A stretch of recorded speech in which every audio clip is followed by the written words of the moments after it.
धर्माचा जणू मूर्तिमान पुतळा भासे जना भुवरी दीक्षा देऊनि जो जगतिया बद्धास हो उद्धरी वाणीने वदता भागवती कथा व्यासा प्रति भासला तो हा गुरु श्री जनार्दन असा पाटांगणी शोभला। सद्गुरुनाथ महाराज की जय। मैत्रेय उवाच विजिताश्वोऽथि राजासी पुत्र पुत्रश्रवाः यवियोभ्यो ददात् काष्टा भ्रातृभ्यो भ्रातृवत्सलाः। भगवान वेदव्यास वर्णन करून राजा परीक्षितीला सांगतात, सूत शौनकादिकाला सांगतात, पृथु यांचं चरित्र या ठिकाणी सांगितलं आणि पृथुनी प्रत्यक्ष सनक सनंदनाकडून ज्ञान ग्रहण केलं आणि सनक सनंदन सनातन सनत कुमार यांना प्रार्थना केली, महाराज मला भगवंताच्या कथा ऐकण्यासाठी 2 कान नको, 1000 कान द्या। 1000 कान मला असले पाहिजेत की ज्यामुळं मी भगवंताची कथा सातत्याने ऐकत राहील, वेगवेगळ्या कानांच्या माध्यमातून ऐकत राहील। अर्थात श्रवणाचं महत्त्व त्या ठिकाणी सांगितलेलं आहे। त्यानंतर मैत्रेयीने सांगतात, हे विदुरा, विजिताश्व हा राजा झाला आणि त्यांनी आपल्या बाकीच्या भावांना वडिलांच्या आज्ञेप्रमाणे हर्यक्ष, धूम्रकेश, वृक आणि द्रविण याला वेगवेगळ्या प्रकारचे राज्य दिले। त्यानंतर त्यालाच अंतर्धान असं नाव प्राप्त झालं। त्यानंतर अंतर्धानाची जी पत्नी होती नभस्वती नावाची, तिला हविर्धान नावाचा पुत्र प्राप्त झाला आणि हविर्धानाची पत्नी हविर्धानी नावाची होती। म्हणजे नाव हविर्धान आणि पत्नीचं नाव हविर्धानी। त्यांच्यापासून बर्हिषद, गय, शुक्ल, कृष्ण, सत्य आणि जितव्रत असे 6 मुलं झाली आणि हविर्धानाचा जो पुत्र तो बर्हिषद नावाचा होता। या हविर्धानाचा पुत्र हविर्धानीपासून झालेला बर्हिषद नावाचा होता। यांना पुढे प्रचेतस पुत्र निर्माण झाले। आता ही प्रचेतसाची कथा पुढे आपल्याला 6ठ स्कंदामध्ये सुद्धा सांगितलेली आहे, त्यामुळं या संबंधीचे विवरण आपण 6ठ स्कंदामध्ये करू। तेव्हा हा जो बर्हिषद होता तोच प्राचीन बर्ही राजा, तोच प्राचीन बर्ही कर्माला प्राधान्य देणारा होता। त्यांनी एवढे यज्ञ केले की पृथ्वीवर एक कणभर देखील जागा दर्भाशिवाय शिल्लक नव्हती। दर्भ म्हणजे ज्या यज्ञासाठी लागणारे जे पवित्र अशा प्रकारचं कुश असतं त्याला दर्भ असं म्हणतात। दर्भ म्हणजे कुश पृथ्वीवर असं अंतरलं एवढं, म्हणजे ठिकठिकाणी यज्ञ केले। थोडक्यात असं अनेक ठिकाणी यज्ञ केले आणि शेवटी कर्म करून आपल्याला कर्माचं फळ प्राप्त व्हावं म्हणून त्यांनी फक्त कर्मनिष्ठ राहिला। प्राचीन बरीशम छत कर्म स्वाक्त, कर्म यामध्येच आपलं मन पक्क ठेवून कर्मस्वासक्त मानसम असा शब्द वापरलाय। आता भागवत हा ग्रंथ भक्तिप्रधान ग्रंथ आहे। कर्माला तिथे महत्व आहे पण कर्मठपणाला महत्व नाही। म्हणून तर माऊली सुद्धा काय म्हणतात की यज्ञ याग क्रिया यांनी माणसाला भगवान प्राप्त होत नसतो। याग किंवा जप, योग याग विधी येणे नव्हे सिद्धी, योग याग विधी या सगळ्या गोष्टी कर्मठपणामध्ये आपल्याला लिप्त ठेवतात। माऊलींचा जन्म सुद्धा त्यासाठीच झाला। त्या काळामध्ये कर्मठपणा फार वाढला होता, म्हणजे ब्राह्मणांना सुद्धा कर्मठपणा। आता एवढे माऊली जन्मतःच वेदपाठ असलेले, पण त्यांना सुद्धा परीक्षा द्यावी लागली पैठणच्या ब्राह्मणासमोर. मुंज नाकारली. नाही म्हणले तुम्हाला मुंजीचा अधिकार नाही. का? सगळे शास्त्र पाहिलं, शास्त्रामध्ये मुंजीचा अधिकार तुम्हाला नाही. का? तुम्ही संन्यासाश्रमामधून पुन्हा गृहस्थाश्रमात आलात आणि पुन्हा तुमचा जन्म झाला तुमच्या वडिलांनी. अशा पद्धतीने संन्यासातून पुन्हा गृहस्थाश्रमात आल्यामुळं तुम्हाला मुंजीचा अधिकार नाही. आता याच्या विरुद्ध माऊलींनी संघर्ष केला नाही, पण सिद्ध करून दाखवलं की मी देखील अधिकारी असू शकतो. हा, हे तात्पर्य आहे त्याच्यामध्ये. म्हणजे कधी कधी आपण असा विचार करतो की का बरं माऊलींना दुसरीकडे जन्म घ्यायला काही जागा नव्हत्या का? का बरं एखाद्या विद्वान ब्राह्मणाच्या, अगदी कर्मठ ब्राह्मणाच्या घरी जन्म नाही घेतला? ते म्हणले नाही. त्याचं कारण आहे, मला माझ्याच उदाहरणातून हे सिद्ध करायचंय की कर्मठपणा बाजूला ठेवा. आहे शास्त्र बरोबर आहे, शास्त्र म्हणेल ते सोडावे, ते राज्यही तृण मानावे, हे माऊलींनीच सांगितले. पण शेवटी भक्तीला महत्व आहे. तेव्हा माणूस भगवंताच्या भक्तीचं महत्व हे जाती धर्म पंथ कर्मठपणा यापेक्षा मोठं आहे, हे त्यांना सिद्ध करायचं होतं. हा त्याच्या मागचं तात्पर्य आहे. तसं या ठिकाणी हा जो प्राचीन बरी होता त्याने अशा प्रकारचे कर्मठपणामध्ये इतका बुडून गेला, आकंठ बुडून गेला. एके दिवशी नारदाने त्यांना उपदेश दिला आणि ते कर्मठपणातून मुक्त झाले. तेव्हा राजाने प्रश्न उपस्थित केला परीक्षिताने, महाराज नारदाने उपदेश केला, काय केला उपदेश आम्हाला सांगा. न जाना मी महाभाग परम कर्माद बुद्धी, मला सांगा. अहो तुम्ही तर सांगता कर्म केलं पाहिजे, कर्मातून माणसाची सुटका नाही, कर्म हे माणसाला तारक आहे. आणि मग गृहेषु पुटधर्मेषु, घरामध्ये गृहस्थाश्रम धर्म पाळणं आवश्यक आहे, तो धर्मच आहे, तो कर्मच आहे. आणि मग कर्मातून माणसाला मुक्ती का बरं प्राप्त होत नाही ते आम्हाला सांगा. असं म्हटल्यानंतर ते म्हणतात इथे राजा म्हणजे प्राचीन बरी यांनी देखील नारदाला हाच प्रश्न केला, महाराज कर्मातून माणसाला मुक्ती का बरं प्राप्त होत नाही? न परम विंदते मूढो ब्राह्मण संसार वर्तमसु, माणसं संसारामध्ये का फिरत राहतात, कर्मातून मुक्ती का प्राप्त होत नाही? असं म्हटल्यानंतर नारद म्हणतात, अरे प्राचीन बरे, तू एवढे कर्म केले, एवढे यज्ञयाग केले की पृथ्वीवर एक सगळीकडे दर्भच अंथरून टाकलेत. तेव्हा तुला मी आत्ताच नरकामधून आलो. नरकात गेले होते? हो म्हणजे नरकात गेलो होतो, तिथून आलो. आणि तिथून आल्यानंतर सगळ्या रस्त्यांनी तिथे सगळे हिंसक प्राणी बसलेले दिसले. वाघ आहेत, सिंह आहेत, कोल्हे आहेत, लांडगे आहेत. आणि ते वाट पाहत होते. म्हणजे कोणाची? तुझी वाट पाहत होते. म्हणजे माझी? मी तर कर्म केले एवढे. हो म्हणले, तू एवढे कर्म केले, यज्ञ केले, मग मला स्वर्गात स्थान मिळायला पाहिजे. नाही म्हणले, या यज्ञामध्ये तुझी पशु हत्या केली, जी हिंसा केली, त्यामुळे सगळे जे हिंसा केलेले पशु आहेत ते सगळे क्रव्याद पशु म्हणून या ठिकाणी दुतर्फा बसलेत नरकामध्ये. आणि तुझी वाट पाहायला लागली, कधी तू येशील आणि कधी तुला फाडून खाऊ.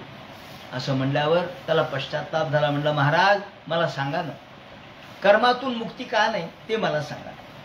असं म्हटल्यानंतर नारदाने सांगायला सुरुवात केली, अरे राजा, तुला मी आता एक कथा सांगतो म्हणून एक रूपकात्मक कथा या ठिकाणी सांगायला सुरुवात केली. एते त्वाम संप्रतीक्षन्ते स्मरंतो वैशसंतव, तुझी वाट पाहतायत वैशस. वैशस म्हणजे नरक, अर्थात तुला ठार मारण्यासाठी, तुझा प्राण घेण्यासाठी, तुला गुदमरून टाकण्यासाठी ते वाट पाहतायत. तेव्हा अत्र ते कथयिष्येमु मितिहासम पुरातनम, तुला मी आता एक जुनी पुरातन अशा प्रकारचा एक इतिहास सांगतो. असं म्हणून एक गोष्ट सांगायला सुरुवात केली. पुरंजन नावाचा एक राजा होता. पुरंजन चरितम निबोधगत तो मम आसीत पुरंजनो नाम राजा राजवा. हे राजा पुरंजन नावाचा एक राजा होता आणि त्याचा एक अभिज्ञात नावाचा एक मित्र होता. तस्मात अभिज्ञात नामना आसीत सखा, त्याचा अभिज्ञात नावाचा सखा मित्र होता. पुरंजन आणि अभिज्ञात हे दोघे जीवश्च कंठश्च मित्र होते. फिरत फिरत फिरत फिरत ते सगळीकडे फिरत होते बभ्राम पृथ्वी प्रभू, सगळ्या पृथ्वीवर ते फिरता फिरता फिरता न साधुमे नेता सर्व भूत लीलावती पुराहा, सगळे जमिनीवरचे पृथ्वीवरच्या सगळ्या गोष्टी त्यांनी पाहिल्या, सगळे नगर पाहिले, सगळ्या शोभिवंत गोष्टी पाहिल्या. फिरता फिरता फिरता एकदा स एकदा हिमवतो. आता हे वर्णन कुठलंही पहा, हे वर्णन हिमालयाच्या जवळचे, हिमालयाच्या पलीकडे तो फिरतोय आणि तिथून दक्षिणेकडे त्यांनी पाहिलं. आता आपण हिमालयाच्या दक्षिणेकडे, आपण आपल्याला हिमालय उत्तरेकडे, पण त्याच्या पलीकडे मानस सरोवराकडे गेलं तर हिमालय दक्षिणेकडे येतो. त्यामुळे त्यांनी दक्षिणेकडे पाहिलं तर तिथे हिमालय पर्वत दिसला. स एकदा हिमतो दक्षिणेश्वर पथ स्वानुषु, दक्षिणेश्वर पथ म्हणजे दक्षिणेकडला मार्ग हिमालयाचा दृश्य त्याला दिसलं. आणि त्याच्याही पुढे त्याचं लक्ष गेलं. अरे म्हणजे अभिज्ञाताला म्हणतो, हा की एवढं सुंदर अशा प्रकारची नगरी कोणती आहे, इतकी चांगली नगरी, सुशोभित नगरी मला दिसते, चमचम चमचम सगळीकडे पताका दिसू लागलेल्या आहेत. पुरंजन आपल्या मित्राला म्हणतो, ददर्श नवभिर्द्वाभिः, नवद्वारवती नगरी त्यांनी पाहिली. 9 द्वार असलेली नगरी, 9 वेशी असलेली नगरी पाहिली. आणि लक्षित लक्षणाम, अतिशय बहारदार नगरी होती. सगळीकडे विजा चमकाव्यात त्याप्रमाणे लाईटी लागलेल्या होत्या, सगळीकडे सुशोभीकरण केलेलं होतं. सगळे लांबून चमचम चमचम चमचम दिसायलेली पाहता क्षणीच याचं चित्त वेधलं. हा म्हणला, अभिज्ञाता मी आत्ता या नगरीमध्ये जाऊन येतोय, लांबून जर एवढी चांगली आहे तर आत कशी असेल. ते म्हणले, अरे नको, लांबून पाहिली तेवढीच बरी आहे. नाही नाही म्हणे, मला बघू द्या ना.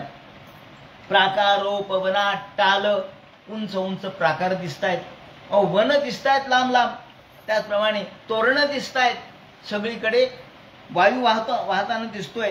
आणि उंच उंच अशा प्रकारच्या माड्या आहेत, होड्या आहेत. आणि त्याला सुवर्णाचे अशा प्रकारचे अलंकाराने सुशोभित केलेले आहेत. नील स्फटिक वैदुर्य, निळ्या अशा प्रकारच्या फरशा दिसू लागल्या. त्याचे मणी निळा प्रकाश त्यातून पडू लागला. आणि सगळीकडे जसं जसं जसं तो जवळ जाऊ लागला तसं तसं त्याला एक एक दिसू लागले. म्हणजे तो अविज्ञात राहायला माग आणि हा अविज्ञात आपल्या बरोबरच आहे असं समजून बोलायला लागला. अरे पहा ना काय निळा प्रकाश पडलाय, अरे पहा ना काय मोत्याच्या झालरी लागल्यात. आणि दीप्ताम श्रिया भोगवती मिव, वा वा वा, असं वाटतं या नगरीचा एकदा आनंद घ्यावा. सभा काय, त्याचप्रमाणे मार्ग काय, मार्गावरती सुंदर अशा प्रकारचे फुलझाडं लागलेली आहेत, बाग आहेत, बगीचे आहेत. आपणही, आपण म्हणजे दुकानं लागलेली आहेत, मिठाईचे दुकान आहेत, त्याचप्रमाणे चांदी सोन्याचे दुकान आहेत, किराणा दुकान आहेत, जनरल स्टोअर आहेत, कपड्याचे दुकान आहेत. पाहता क्षणी जिकडे पाहावं तिकडे दुकानांचीच सगळीकडे रीग लागलेली. आणि विद्रुम वेदिभिः, सुंदर अशा प्रकारच्या महामार्गाच्या फरशा, सुंदर अशा प्रकारचे ध्वज पताका आणि क्रीडा भवन आहेत. सगळं सभा आहेत, चौक आहेत, खेळायला जागा आहेत. जसं जसं जसं तो आतमध्ये जाऊ लागला तसं त्याला एक एक दिसायला लागला. आणि अभिज्ञात पडला माग. इकडे कुर्यास्तु बाह्यो पवने, बाहेर वन होतं, उपवन होतं. बाहेरून कोणी मनुष्य आला तर त्याला बाहेर आराम करण्यासाठी जागा होत्या, त्याला बाह्योपवन म्हणतात. बाहेर बगीचा होता, ज्याला आपण आज उद्यान म्हणतो, किंवा ज्याला आज आपण एखादे विश्रामगृह म्हणतो, विश्रामस्थल म्हणतो. त्याप्रमाणे हे विश्रामगृह होते. आणि नद्या वाहत होत्या, निर्झर वाहत होते, त्यांचा आवाज येत होता. खळखळ खळखळ खळखळ पाण्याचा आवाज येऊ लागलेला आहे. पक्षी पूजन करू लागलेले आहेत, भुंगे गुंजारव करू लागलेले आहेत. सुंदर अशा प्रकारची फुलं फुललेली आहेत. आणि त्या फुलांमध्ये त्याचा सुगंध घेण्यासाठी भुंगे सगळ्या भोवती फिरतायत. चलत प्रवाल विटपी वटप, विटप मोठमोठे झाडं लागलेले आहेत. गर्द झाडी आहे, एवढी गर्द झाडी आहे, जसे वड आहेत, पिंपळ आहेत, जसे घनदाट झाडी असती. विटप शब्दाने झाडी व्यक्त केलेली आहे. नलिनी तटसंपदी, त्याप्रमाणे नद्या आहेत आणि नद्यावरती दुतर्फा झाड आहेत. नानारण्य मृगव्रात, पाहता पाहता इतका तल्लीन झाला तो, एक एक एक एक एक एक पाऊल पुढे जाऊ लागला. तसं त्याला ही वनाची नगराची शोभा दिसू लागली, सुंदर वातावरण दिसू लागलं, अरण्य दिसू लागले. त्या ठिकाणी मृग खेळतायत, कुठे हरण आहेत, कुठे ससे आहेत, कुठे गवे आहेत. हे सगळे पाहता पाहता तल्लीन झाला. अभयारण्य निर्माण केलेलं होतं. या अभयारण्यामध्ये सगळे पशु आनंदाने खेळतायत, फिरतायत. आणि मुनिव्रतही, त्या ठिकाणी अनेक पशु पक्षी हे बसलेले आहेत आणि अहिंसा व्रताचं पालन करतायत. म्हणजे एवढे सगळे गवे आहेत पण कुणी कोणाला वरती आक्रमण करत नाही. अहिंसा व्रताचं पालन. आपल्याकडे परळीला जे जगमित्र नागा नावाचे संत होऊन गेले ज्ञानेश्वरांच्याच काळामध्ये, जगमित्र नागा, त्यांचं नावच जगमित्र होतं. ते त्यांचा प्रभाव एवढा होता की ते ज्या वनात बसायचे त्या वनामध्ये कुणीही कुणाला कोणत्याही पशु दुसऱ्या पशुची हिंसा करत नव्हतं. वाघ जरी आला तरी तो हरणाला मारत नव्हता, तो सशाला मारत नव्हता. सिंह जरी आला तरी तो या गव्यावर आक्रमण करत नव्हता. सिंह वाघ हे सगळे आपली क्रूरता विसरून तिथे राहत होते म्हणे. म्हणजे हा त्या संताचा प्रभाव आहे, संतांच्या अस्तित्वाचा प्रभाव असतो. याप्रमाणे आहूतम मन्यते पांथो, या ठिकाणी सगळ्या लोकांना आनंद वाटावा त्यांनी वर्णन केले. आहूत म्हणजे बोलावणे. जो जो कोणी या नगरामध्ये येईल त्याचं स्वागत हे जणू काही पशुपक्षीच करत होते. कुणी सुंदर गायन गायचे, त्याप्रमाणे तिथे या हरणांची शोभा वेगळी दिसायला लागली. कोकिळांचा आवाज येऊ लागला आणि जणू काही कोकिळांच्या स्वराने येणाऱ्या माणसाचं स्वागत कोकिळा करते. या या या या. तिचा स्वर जो पंचम स्वर आहे तो ऐकल्यानंतर असं वाटायचं की येणाऱ्या पांथस्थांचं स्वागतच ती करते. आहूतम मन्यते पांथो, मन्यते असं वाटतं की, हा अर्थ असं वाटतं की येणाऱ्या जाणाऱ्यांचं स्वागतच करते. स्वागत करणार नाही तर काय. सुगंध सगळीकडे पसरलेला, वातावरण मोठं सुंदर. आणि यदृच्छया गतम तत्र, आणि यदृच्छया, कोणाची कोणावर बंधन नव्हतं. कुठेही कुणी जाऊ शकत होतं, कोणाला कुणी अडवत नव्हतं. मनाला वाटते तिकडे फिरत होते. करता करता करता हा पुरंजन मनाप्रमाणे फिरायला लागला. इकडं फिर, तिकडं फिर, तिकडं फिर. कधी नदीवर जा, कधी तळ्यावर बस, कधी या वनामध्ये जा, कधी आराम कर. कुणी त्याला अटक केली नाही, कुणी त्याला अडवलं नाही, कुणी इथं का बसलात कुणी म्हणलं नाही. तो म्हणलं वा काय चांगलं वातावरण आहे हो, इथे आनंद वाटायला. कोकिळांचे आवाज सुरू आहेत, मृगांचे त्याप्रमाणे फिरणे सुरू आहेत आणि अरण्य मृग फिरतायत. त्याप्रमाणे यदृच्छयागतम तत ददर्श प्रमोदोत्तमाम. आणि फिरता फिरता फिरता एक सुंदर स्त्री त्याला दिसली. ती पाहिल्या प्रमोदोत्तमाम, उत्तम अशा प्रकारची, सर्व गुणांनी संपन्न. त्याचप्रमाणे लावण्यवती, अत्यंत रेखीव बांधा असलेली ही स्त्री पाहिल्याबरोबर ही कोण आहे हो, तो थोडा दबकला. ती कशी दिसते त्याचं वर्णन केलेलं आहे. ती इकडे तिकडे फिरत होती आणि फिरता फिरता तिच्याबरोबर 10 सेवक होते. तिची सेवा करणारे 10 जण होते आणि तिच्याजवळ 100 नायिकांचे पती असलेले हे 10 सेवक. 5 फणा असलेला एक नाग, तो तिचा डोक्याचं रक्षण करत होता. तिच्या डोक्याच्या मागं 5 फण्यांचा नाग होता. आणि पंचशीर्षायिना गुप्ताम प्रतिहारेण सर्वतः अन्वेषमाणाम वृषभ मप्रौढाम कामरूपिणीम अप्रौढाम. या स्त्रीचं वर्णन केलेलं आहे भागवतकारांनी. ती कशी होती? अप्रौढा, प्रौढ नव्हती. वय काय असेल? अप्रौढा शब्द वापरलाय. म्हणजे 30च्या पुढची नव्हती, 28 नाही, 27 नाही, मग काय? अप्रौढा. आणि अन्वेषमाणाम अप्रौढाम आणि कामरूपिणी, यामध्ये श्यामा असा शब्द वापरलाय त्या ठिकाणी. पिशंग निवीम सुश्रोणीम श्यामा कनकमेखलाम. ही कशी होती? अत्यंत तरुण, नुकतीच प्रथम वयसा काळी लावण्याची नवाळी प्रगटे जैसी आगळी अंगनांगी. माऊलींनी सुद्धा वर्णन केलं. ते म्हणतात प्रथम वयसा काळी, नुकतीच 16-17 वर्षाच्या वयामध्ये जर एखादी स्त्री आली तर लावण्याची नवाळी. तिच्या अंगामध्ये ज्याप्रमाणे लावण्य मुसमुसत, सगळीकडे लावण्यच तिच्या अंगामध्ये परिपूर्ण भरलेलं असतं, अशी मुसमुसणारी तारुण्यवती. प्रगटे जैसी आगळी अंगना अंगी. त्याप्रमाणे तशी ही स्त्री. ती कशी होती तर पिशंग निवीम, सुंदर अशा प्रकारचं रेशमी वस्त्र नेसलेली होती आणि कनक मेखलाम, सुवर्णाची मेखला तिने कमरेला धारण केलेली होती आणि सुश्रोणीम, अत्यंत सुंदर तिचा चेहरा होता. तिची मान, श्रोणी मान सुद्धा दिसते, मानेचं वर्णन केलेलं आहे. आणि श्यामाम कनकमेखलाम, श्यामल रंगाची. आता श्यामा शब्दाने, श्यामल रंग म्हणजे सावळी हा अर्थ नाहीये. श्यामा शब्दाला कालिदास नावाच्या महाकवीनी जेव्हा काव्य लिहिलं मेघदूत नावाचं, त्यामध्ये श्यामा असा शब्द तिने वापरलाय. तेव्हा यावर मल्लीनाथी करताना मल्लीनाथांनी म्हटलंय की अप्रसूता भवेत श्यामा. श्यामा म्हणजे काय तर जी प्रसूत झालेली नाही, म्हणजे जिचं लग्न झालेलं नाही. प्रसूत कधी होईल? लग्न झाल्यावर. मग जी अप्रसूता भवेत श्यामा.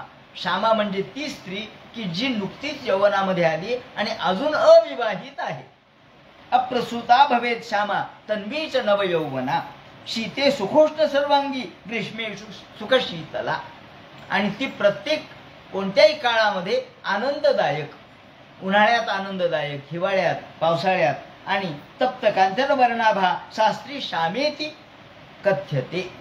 तिला श्यामा म्हणावं. तप्त कांचन वर्णाभा, पिवळी सोन्यासारखी पिवळी धमक, किंवा अग्नीमध्ये सोनं तापवलं तर लालसरपणा येतो, असा लालसरपणा जिच्या अंगावर आहे त्याला श्यामा म्हणावं. तप्त कांचन वर्णाभा शास्त्री श्यामेती कथ्यते असं या ठिकाणी मल्लीनाथांनी म्हटलंय. श्यामा यौवन मध्यस्था असंही म्हटलंय. याप्रमाणे सुना साम, नाकही सुंदर होतं आणि सुदतीम, दात चांगले होते. कोणत्या डेंटिस्टकडे जायची गरज नव्हती, ब्युटिफिकेशनची गरज नव्हती.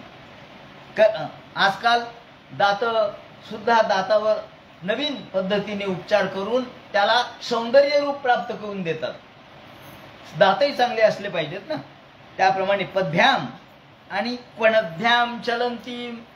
हा पाहू लागला.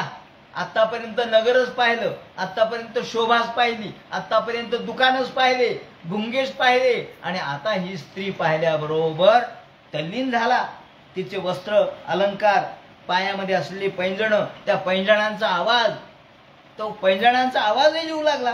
पणभ्याम चलंतीम, जसं जसं ती चालत होती तिच्या चालण्याची डौल आणि डौलाप्रमाणे नाद तिचा. नूपुर दैवतामी व, एखादी प्रत्यक्ष अप्सरा प्रगट व्हावी, एखाद्या देवताची देवता असावी, लक्ष्मी असावी, त्याप्रमाणे दिसू लागली. नूपुर दैवतामी व स्तनौ व्यंजित कैशोरो समवृत्तो निरंतरो वस्तांतेन निगुहंती ब्रळ्या गजगामिनी. हळूहळू हळूहळू चालत होती गजगामिनी. हे सगळं स्त्रीच्या सौंदर्याचं वर्णन आहे की ती कशी होती. कृशोदरी होती, बारीक कंबर होती, शिवमकटी अशी होती. त्याचप्रमाणे हळूहळू चालत होती, एखाद्या हत्तीप्रमाणे डौलदार चाल तिची होती.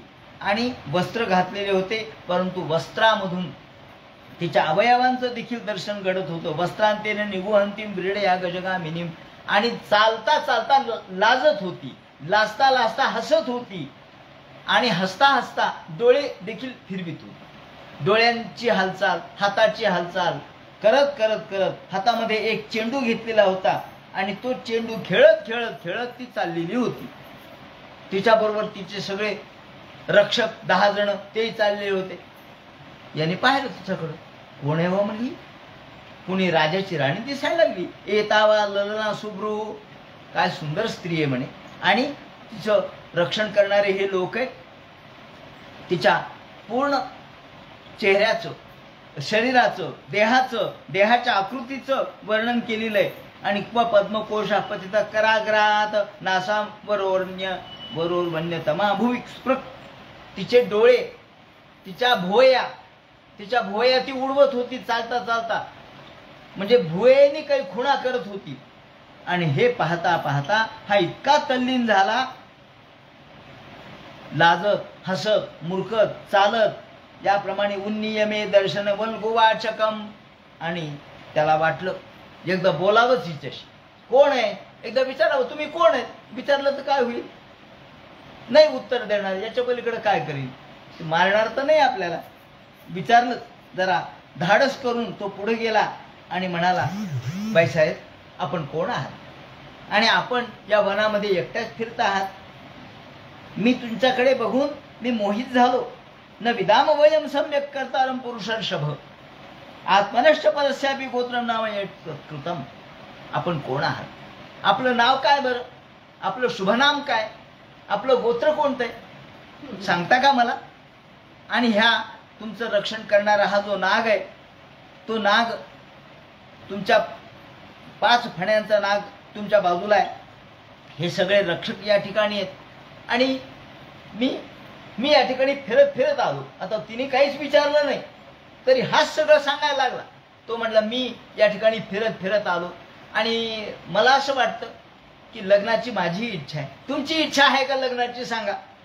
उद्वहिष्यामि तास्तेहम. तुमची इच्छा असेल तर आपण लग्न करू. स्वबंधू विरगंधम. आणि या ठिकाणी काय तुमचे सगळे नोकर चाकर आहेत, त्यांच्या समक्ष लग्न करू. माझं कुणी नाहीये, पण तुमचे आहेत सगळे. कन्नु त्वदन्यम रमये. का तुम्हाला लग्न करायचंय ना. ती म्हणाली, हो मला लग्न करायचंय, मी अजून अविवाहित आहे, मला लग्नही करायचंय. पण म्हणे, पण काय, मी आहे ना लग्नाला उभा. ती म्हणे, हो तुम्ही उभे आहात, पण मला अशा मुलाबरोबर लग्न करायचे, माझी अट आहे. त्याला म्हटलं, काय शिक्षणाची अट आहे का, पदवीची अट आहे का, जमिनीची अट आहे का, नोकरीची अट आहे, काय अट आहे. ती म्हणे, काही नाही. ह्यतिरज्ञ मव कोविदम अप्सरा असंपरायाभिमुखम अश्वस्तन विदम पशुम. मी अशा माणसाशी लग्न करणार आहे की जो अश्वस्तन मिदम पशुम, ज्याला जो होय बा, थोडक्यात खरं सांगायचं तर होय बा, मी जे म्हणेल ते ऐकलं पाहिजे. त्याला उद्याचं काही कळलं नाही पाहिजे, म्हणजे उद्या काय होईल याचा विचार करणारा पती मला नको. मी जे म्हणेल ते ऐकणारा पती पाहिजे, माझ्या ऐकण्यातला. असा जर पती असेल तर त्याच्याबरोबर मी लग्न करणार आहे. तो रतिकोविज्ञ पाहिजे आणि अश्वस्तन मिदम पशुम, तो पशुच पाहिजे. थोडक्यात तो पशु म्हणजे जनावर. जनावर जसं उद्याचा विचार करत नाही, जनावरला आजचं कळतं, उद्याचं काय कळतं, तसा ज्ञानी मनुष्य मला नको. थोडक्यात मला ज्ञानी, माझ्यापेक्षा वरचढ, माझ्यापेक्षा ज्ञानी, माझ्यापेक्षा शिकलेला मला नको. अशिक्षित चालेल मला, कारण तो निदान माझ्या शब्दाला होय तरी म्हण. तो म्हणाला, मी अगदी तसाच आहे, तुमच्या म्हणण्याप्रमाणे मी सुद्धा तुम्हाला लायक आहे, मी सुद्धा पशुसारखाच आहे, मला उद्याचं भान नाही. थोडक्यात अज्ञानी आहे. असंपरायाभिमुखम अश्वस्तनविदम पशुम. आणि असं म्हणल्याबरोबर ती म्हणाली, हरकत नाही, मग आपण दोघांनी लग्न करावं. सगळ्यात त्या ठिकाणी 10 जण होतेच, तिचे सोबतचे सेवक, त्यांच्याबरोबर लग्न केलं. नारद म्हणतात, पुरंजन यांनी लग्न केलं. सांगतात कोणाला, प्राचीन बरीला. हे प्राचीन बरी पुरंजनाचं लग्न झालं. इति तौ दंपती तत्र समुद्र समयम मिथा ताम प्रविशपुरीम राज मुदा ते शतन समाहा. आणि आनंद वाटला, वा वा वा, सावधान लग्न पार पडलं. लग्न झाल्यानंतर ह्या सगळे, ही राणी, हा राजा आहे तिचा पती, म्हणजे हे सगळे नगरामध्ये प्रवेशले, अंतर्ग्रहात प्रवेशले. सोबतचे सगळे नोकर चाकर त्या ठिकाणी होते. तिथे वाद्य वाजू लागले. त्याप्रमाणे सर्वत्र आनंदी चा आनंदाचा उत्सव साजरा झाला. उपगीयमानो ललितम तत्र तत्र ते गायकैही. आणि मग यांचा भोग सुरू झाला.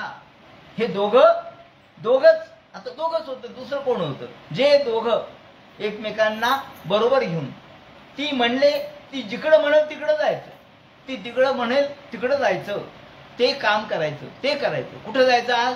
आता या बगीचात जाऊ, बरं त्या बगीचात. क्रीडन परिवृत. आज काही नाही, बाहेरचं मागून खायचं, झोमॅटो. बरं झोमॅटो म्हणजे घरी स्वयंपाक करायचाच नाही, त्रास होईल ना. तेव्हा क्रीडापणामध्ये जायचं. थोडक्यात असंच आहे. क्रीडा परिवृत. आज काही नाही, फक्त खेळायचंय आपल्याला, फक्त क्रीडा करायची. बर आज जलक्रीडा करायची, आजी इच्छा आहे. खूपच उकडायला, खूपच गरमी व्हायली, जलक्रीडा करू. चला जलक्रीडा करू. आज फक्त गायनच गायचे, गातच बसायचे. याप्रमाणे कुठे राजहंसाबरोबर क्रीडा आहेत, कुठे जलक्रीडा आहेत, त्याप्रमाणे कुठे वनक्रीडा आहेत, कुठे फलांच्या या वनामध्ये जायचे. सप्तो परिकृताद्वारा. आणि जे या दोघांचा भोग सुरू झाला या दरवाजातून. आज कोणत्या दरवाजातून जायचंय? प्रमुख 7 दरवाजे होते. 7 दरवाजातून. काही नाही, आज सिनेमा बघायचे, काही नाही, फक्त सिनेमाच बघायचा आहे म्हणजे डोळ्याचा दरवाजा वापरला, हा त्याचा अर्थ आहे ना. आज काही नाही, गाणं ऐकायचे, कानाचा दरवाजा. म्हणजे आज सुगंधाचा फक्त वास घ्यायचा आहे, नाकाचा दरवाजा. आज जेवणच करायचे, पंचपक्वान्नाचं, तोंडाचा दरवाजा.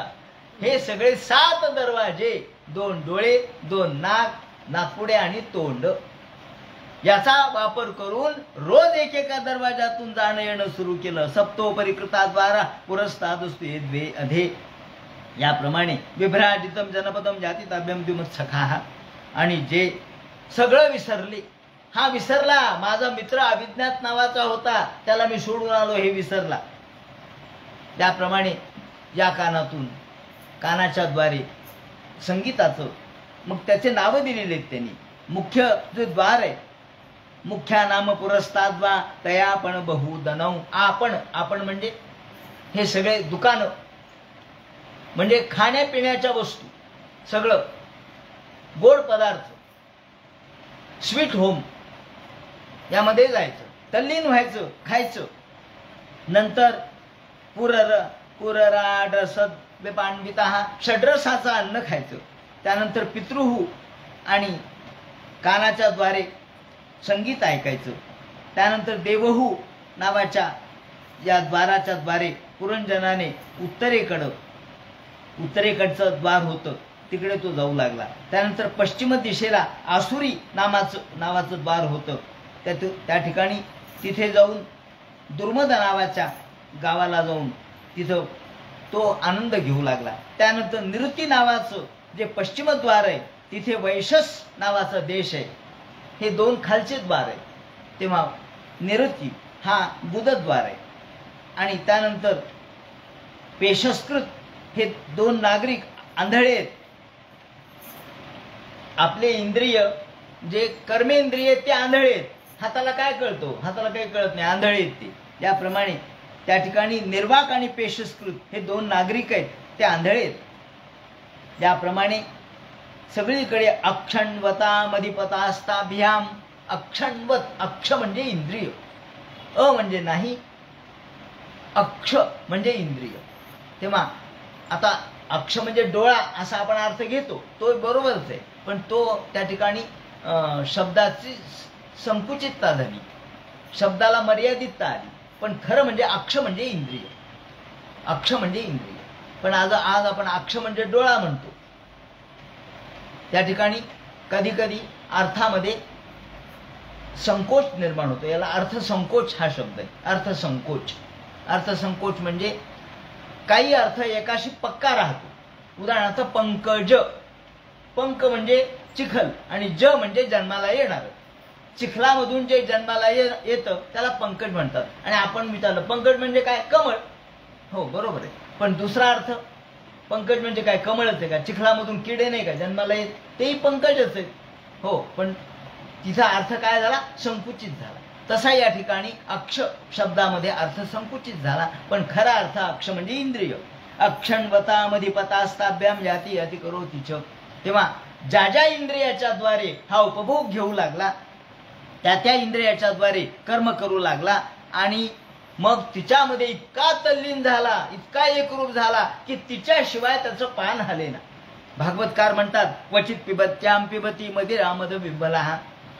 तिने पाणी पिलं तरच हा प्यायला लागला, तिने पाणी पिलं तर हा प्यायला लागला, ती बसली तर हा बसू लागला, ती उठली तर हा उठू लागला, ती झोपली तर हा झोपू लागला, ती चालली तर हा चालू लागला, ती बोलली तर हा बोलू लागला. अरे तिच्याशिवाय याचं पान हाले ना.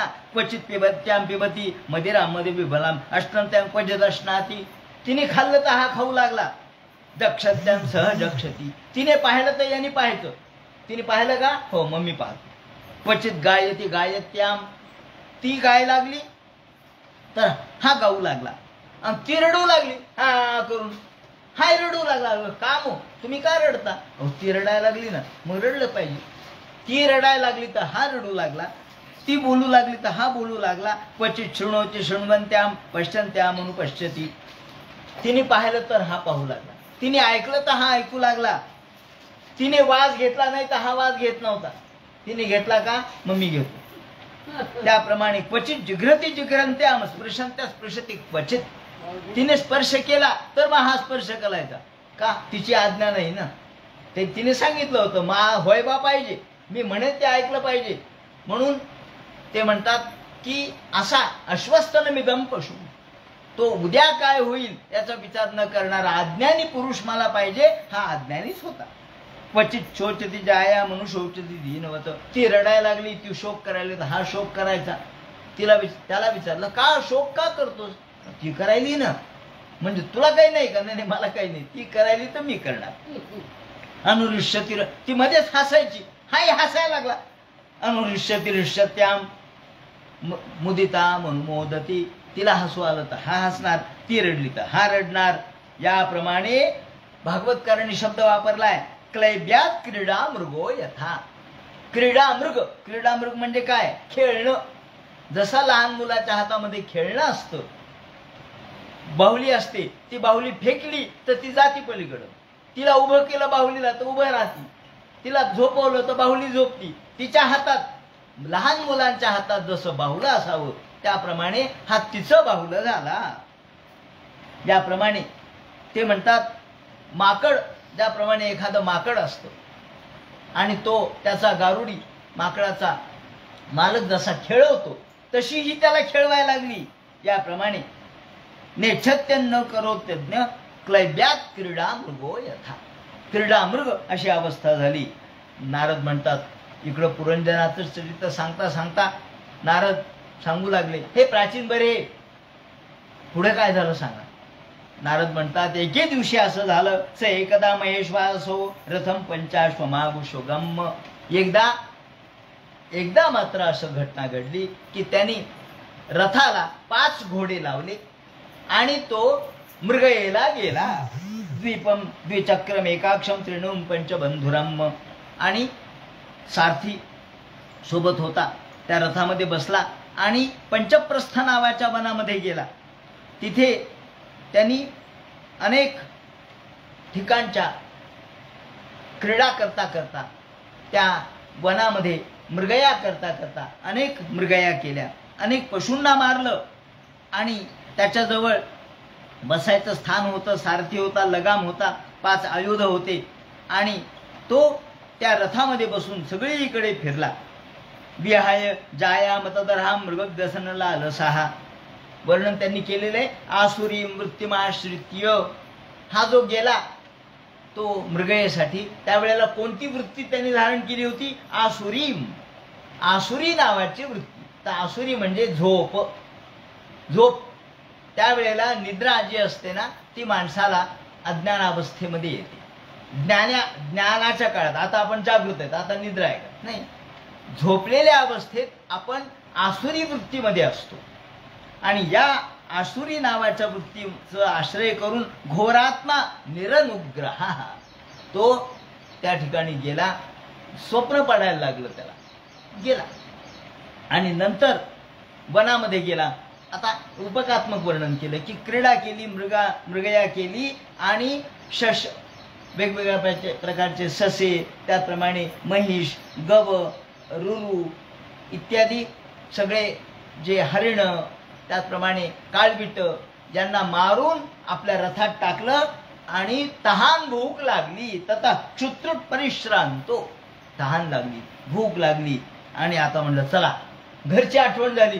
बाबा म्हणलं बायकोला सोबत नाही घेतलं. घरी आला तर इकडे बायकोला कळालं पतिराज मला न सांगता, मला सोबत न घेता एकटेच गेले. म्हणल्याबरोबर तिची तळपायाची आग मस्तकाला गेली आणि ती जे क्रोधागारामध्ये गेली तिथं जाऊन फन फन फन फन करू लागली, रडू लागली. त्याप्रमाणे अस्ताव्यस्त तिचे केस झाले आणि रडून रडून तिने आकांत मांडला. आल्याबरोबर त्यांनी विचारलं नोकराला, काय आमची बाईसाहेबांचं काय मूड कसा आहे मूड? ते म्हणले बाईसाहेबांचं मूड अवघड आहे. म्हणले काय झालं? त्या क्रोधागारात गेल्यात, तप्त झाल्यात, लाल झाल्यात, तप्तो हृष्ट सुदृप्तश्च, लाल झाल्यात. नुसते आग डोंबाई म्हणे, नुसतं दुसरं काही नाही.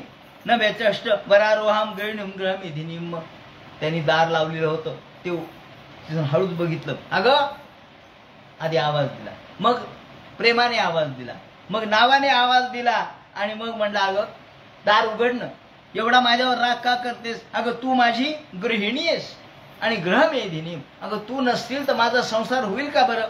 तू जर अशी रागवली तर माझा संसार होईल का? न व्यचष्टंबरा रोहाम गृहिणीम गृहमेधिनीम. खरी म्हणजे गृहिणी ही खरी श्रेष्ठ आहे आणि तू जर माझ्यावरती रागवली तर माझं जीवन कसं चालल, माझं कसं व्हावं? यज्ञस्यात गृहे माता पत्नी वा पती देवता व्यंगे रथैव प्राज्ञ को नामासीत दीनवत. अगं एखाद्या रथावर जर रथ चालवणारा कुणी नसेल तर जसा रथ कुणीकडेही जाईल तशी तू माझी प्रमुख आहेस, रथ चालवणारी आहेस, रथ पुढे नेणारी आहेस. कोणता? संसाराचा रथ, संसाराचा गाडा पुढे नेणारी आहेस. व्यंगे रथैव प्राज्ञा. रथाचं एक चाक जर तुटलं पडलं तर रथ पुढे जाईल का? व्यंग, जसं आपल्या शरीराला व्यंग असतं, व्यंगे शब्द वापरला म्हणजे एक पाय तुटला व्यंग झालं, एक हात तुटला व्यंग झालं. तसं रथामध्ये एक चाक तुटलं रथाचं तर रथ पुढे जाईल का? हो, नाही जाणार. व वर्तते सालना मज्जंते विसरणार नव्हे. अगं मला असं संसाराचा या गाडा पुढे रेटायचा आहे, तेव्हा मला या दुःखाच्या सागरामध्ये टाकून तू असं का रडत बसलीस, माझ्यावर रागवलीस का? उघडता. एवढं सगळं बोलल्यावर ती काय म्हणली? नरनाथ न जानीम स्वप्रिया यद्वसती. नाही, मी तुम्हाला आवडत नाही, मला माहित आहे तुमचं माझ्यावर प्रेम नाही, तुमची माझ्यावर प्रीती नाही, आवडत नाही मी तुम्हाला. का? मग तसं असतं तर तुम्ही एकटेच निघून गेले नसते, एकटेच या मृगयेला गेल्या नसतात. असं म्हणल्यावर नारद म्हणतात, हे प्राचीन बरी पुरंजन स्वमहिषी. मग पुरंजन म्हटलं अगं तू दार तर उघड. त्यांनी दार उघडायला लावलं कस तरी. दार उघडल्यानंतर तो जवळ गेला. अगं माझ्यावर तुझं निस्सीम प्रेम आहे, तुझ्याशिवाय कोण आहे मला? सांत्वयन श्लक्षणया वाचा. तिचं सांत्वन केलं मोठ्या गोड शब्दात. श्लक्षणया, श्लक्षण म्हणजे अत्यंत मधुर गोड प्रेमाच्या भाषेमध्ये तिचं सांत्वन केलं आणि तिच्या जे अस्ताव्यस्त झालेले केस होते ते एकत्र बांधले, त्याची वेणी घातली. त्याप्रमाणे अगं कुणीकडं तुझं कुंकू गेलंय, कुणीकडं तुझी अंगावरचे वस्त्र गेलेत, असं म्हणून भागवतकाराने अजून काय लिहावं?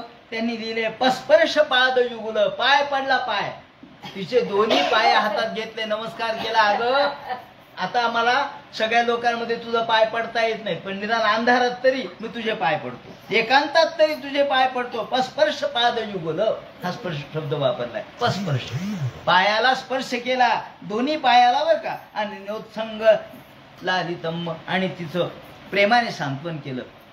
याप्रमाणे पुरंजन म्हणतात, एका ठिकाणी असं वचन दिलेलं आहे. लोक शब्दाचे अर्थ कसे लावतात? नाथ महाराजांनी असं एक लिहिले, काय म्हणले? नाम घ्यावे गाढवाचे, नाम घ्यावे गाढवाचे. नाथ महाराजांनी लिहिले गाढवाचं नाव घ्या म्हणून. आणि चरण धरावे बायकाचे. अहो नाथ महाराजांनी म्हणले चूक कसं असेल. अहो पण नाम घ्यावे गाढ वाचे. वाचे म्हणजे तोंडाने, गाढ म्हणजे प्रगाढ घनदाट, आणि चरण धरावे बा एकाचे, बायकाचे नाही. पण या ठिकाणी आपण अर्थ कसा घ्यावा हे आपल्या बुद्धीवर अवलंबून आहे. असो. नंतर पुरंजन म्हणू लागला, अगं तू असं करू नकोस. परमोनुग्रह दंडो भरतेषु प्रभुनार्पिता. ती म्हणाली नाही, तुम्ही मला सोडून गेलात, मला सोडून तुम्ही त्या मृगयाला गेलात, आता तुम्हाला शिक्षा झालीच पाहिजे. शिक्षा कर, तुमची गुन्हा झाला ना, शिक्षा. तो म्हटला मी शिक्षेला तयार आहे, तू जी शिक्षा देशील ती मी स्वीकारायला तयार आहे. दंडो भृत्येषु प्रभुनार्पिता. अगं मी तुझा सेवक आहे, तू माझी प्रभू आहेस, स्वामी, तू माझे स्वामी आहेस, तेव्हा तू मला दंड दे, मी तो स्वीकारतो. शिक्षा दंड युंजन्ते परमोनुग्रह दंडो भृत्येषु प्रभुनार्पिता. ज्याप्रमाणे बालो न वेद तन्वी बंधुरकृते मर्षणा. ज्याप्रमाणे तिचं मलिन झालेलं वस्त्र, त्याप्रमाणे ते बाजूला केलं. तिचं वक्त्रण्य ते वितिलकम मलिरम विहर्ष. तिचे डोक्यावरचं जे कपाळावरचं कुंकू आहे ते बाजूला गेलेलं होतं. टिकली, आजकाल टिकल्या टिकत नाहीत, आणि हे कुंकू त्यांनी पुन्हा लावलं. त्याचप्रमाणे तिला स्नान करायला लावलं. पश्ये सनापिशुटो बहतो सुजातो. अगं नवीन वस्त्र नेस, स्नान कर, वेणी कुंकू कर. बिंबाधरम विगत कुंकुम पराग पंकम. अगं तुझे इतकं सुंदर रूप, आणि आज तू काय अवस्था करून घेतली. तन्मे प्रसिद्ध सुरत अकृतकिल वेशस्य स्वैरम गत मृगयम सनातुरस्य. माझं चुकलं, मी न कळत मृगयेला गेलो. का देवरम वशगतम कुसुमास्त्र वेग. तुझ्या या कामबाणाने मी विवल झालेलो आहे, तेव्हा तू मला देशील ती शिक्षा मी घ्यायला तयार आहे. याप्रमाणे तिने आता शिक्षा ही प्रेमाचीच आहे, प्रेमाची शिक्षा तिने दिली. आणि नंतर नारद म्हणतात, पुढे काय झालं हे प्राचीन बरे. इत्थम पुरंजन सम्यक. पुढे अनेक वर्ष, अनेक दिवस याप्रमाणे हे भोग भोगतच होते. आणि या पुरंजनीपासून, या स्त्रीपासून या राजा पुरंजनाला 1100 पुत्र आणि 110 कन्या झाल्या. 1100 पुत्र झाले आणि 110 कन्या झाल्या. आणि त्या प्रत्येक पुत्राला 100 पुत्र पुन्हा झाले. आता हा राजा म्हातारा झाला. पांचाल राज यांनी पुरंजनाने पितृवंशाची वृद्धी केली. त्याप्रमाणे त्याच्या पुत्रांनी देखील 100 पुत्र जन्माला घातले. त्यांच्या कन्या देखील त्यांचं लग्न होऊन गेल्या. आणि नंतर हळूहळू हळूहळू ज्याचं वय वाढू लागलं, हळूहळू तो म्हातारा झाला. आणि चंडवेग इथे ख्यातो. तेवढ्यात वारा सुटला. हा कशाचा वारा आहे? हा चंडवेग, एक प्रचंड अशा प्रकारचा गंधर्वाधिपती नृप. गंधर्व आले पहिल्यांदा. चंडवेग नावाचा गंधर्व आला आणि त्यांनी 360 असे गंधर्व सगळ्या भोवती. 360 कशामुळं? 360 दिवस आहेत एका वर्षाचे.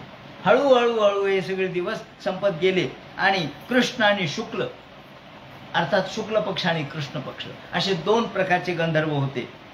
त्यांनी सगळ्या नगरीला लुटून टाकलं, नगरी उद्ध्वस्त करून टाकली. एवढी पुरंजनाची सुंदर नगरी होती, आधी पहा कशी होती, आणि आता उद्ध्वस्त करून टाकली. त्यानंतर पुढे ते म्हणतात गंधर्व यांनी युद्ध केलं आणि याचे एक एक एक एक एक एक दरवाजे पाडायला सुरुवात केली. एक एक एक एक खिंडार पडले दरवाजाला. काय? कानाने ऐकू येईना, डोळ्यांनी दिसना, नाकाने नीट वास येईना, तोंडातून लाळच गळायला लागली. अरे अरे अरे अरे काय झालं म्हणले, हाताने काम होईना, पायाने चालता येईना, अशी अवस्था झाली. आणि एक एक एक एक एक एक जे अवयव आहेत ते एक एक बेशी पडू लागल्या. कालस्य दोहिता, काळाची जी मुलगी आहे ती सगळीकडे फिरत होती. कालकन्या तिचं नाव. तिला नवराच कोणी मिळत नव्हता. ती फिरत फिरत फिरत इथं आली आणि तिला लोक म्हणले नाही नाही नाही, आम्ही तुमच्याबरोबर लग्न नाही करणार आहोत. तुमच्याबरोबर लग्न केलं तर आमची दुर्गती होईल. तेवढ्यात तिथे जो एक वर्णन केलेले त्यांनी की नारदाला धरून. नारद म्हणले मलाच म्हणली माझ्याबरोबर लग्न करा. नारद म्हणले मलाच ती एके दिवशी म्हणली. माझ्याबरोबर लग्न करा. मी म्हणलं मी लग्न नाही करत, मी ब्रह्मचारी आहे. तेव्हा त्यांनी मला शाप दिला. काय शाप दिला? की तुम्ही जर माझ्याबरोबर लग्न करणार नसाल तर तुम्ही त्रैलोक्यामध्ये फिरत राहताल. म्हणून मला तिच्याकडून शाप मिळाला. मी असंच फिरतोय म्हणले, मी काय करू. नंतर त्या कालकन्येने यवनराज जो होता त्या यवनराजाला हात जोडले, तू माझ्याबरोबर लग्न कर. तो म्हणला तुझ्याबरोबर मी नाही हो लग्न करत, तुझ्याबरोबर लग्न करायचं म्हणजे मरण आहे, तू माझी बहीण आहेस म्हणले. बस मी तुझा भाऊ आणि तू माझी बहीण. याप्रमाणे या यवनराजा बरोबर तिने बहिणीचं नातं त्याने निर्माण केलं. आणि त्यानंतर कालकन्या दितो वचो निशम्य यवनेश्वर हा, त्याप्रमाणे यवनाने तिला नकारलं पण बहीण म्हणून स्वीकारलं. त्यानंतर प्रज्मा तो म्हणाला प्रज्वारोय मम भ्राता. तो यवन म्हटला प्रज्वार, प्रज्वार म्हणजे एक प्रकारचा ताप, ताप माझा भाऊ आहे, तेव्हा तू आणि आपण सगळे बरोबर राहू आणि आता याच्यावर हल्ला करू म्हणून सांगितलं. आणि नंतर त्यांचे सगळे सैनिक आले आणि त्यामध्ये कालकन्या सुद्धा होती आणि त्या सर्वांनी त्या पुरंजनाच्या नगरीवर तर हल्ला केला. आता पुरंजनावर हल्ला केला आणि करता करता करता त्या पुरंजनाचे एक एक एक एक एक एक अवयव ढिले होऊ लागले. एक एक एक एक कृतांत कटका मलध्वज जरा दिसो लागली, पुरस्सर गदा सभे झगडता तनू भागली. याप्रमाणे पहिल्यांदा एक त्याने वर्णन केले की जरा ही पहिल्यांदा येते. जरा, जरा म्हणजे कोण? म्हातारपण. ही जरा कुठे येते? तुकाराम महाराजांनी म्हटलंय जरा कर्णमुळी सांगू आली गोष्टी, मृत्यूची भेटी जवळी आली. ती जरा जी कालकन्या आहे ती कानाच्या जवळ येते म्हणे, कारण कानाच्या जवळची केस आधी पांढरे होतात. ती कानाच्या जवळ येऊन तुमच्या कान गोष्ट करते, हळूच सांगते. कोणाला सांगू नका बरं का, मी हळूच सांगते. काय आता जवळ मृत्यू आलाय म्हणून ती सांगते.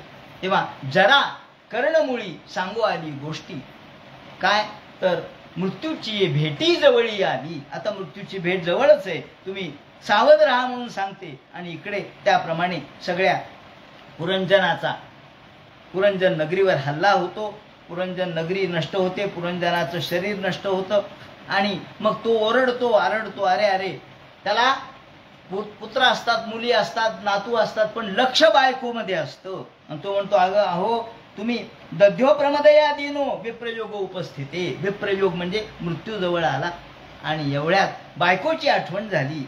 बायकोची आठवण झाल्याबरोबर त्याचं प्राण त्यावेळेला गेला, बायकोच्या आठवणीतच गेला आणि त्यामुळं त्याला स्त्रीचा जन्म प्राप्त झाला.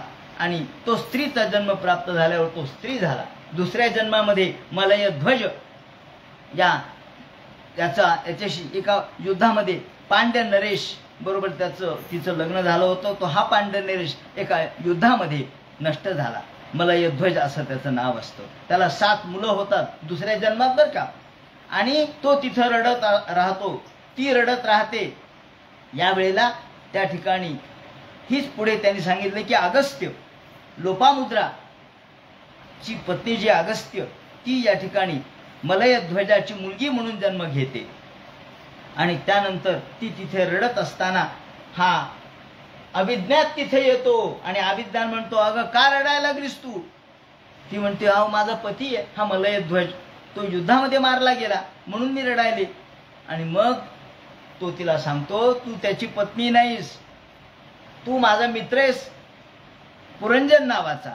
अरे तू उठ, तू असं काय रडायला लागलास? तू त्याची पत्नी नाहीयेस, तू आणि मी मित्र होतो, आपण फिरत होतो, आठवतंय का तुला?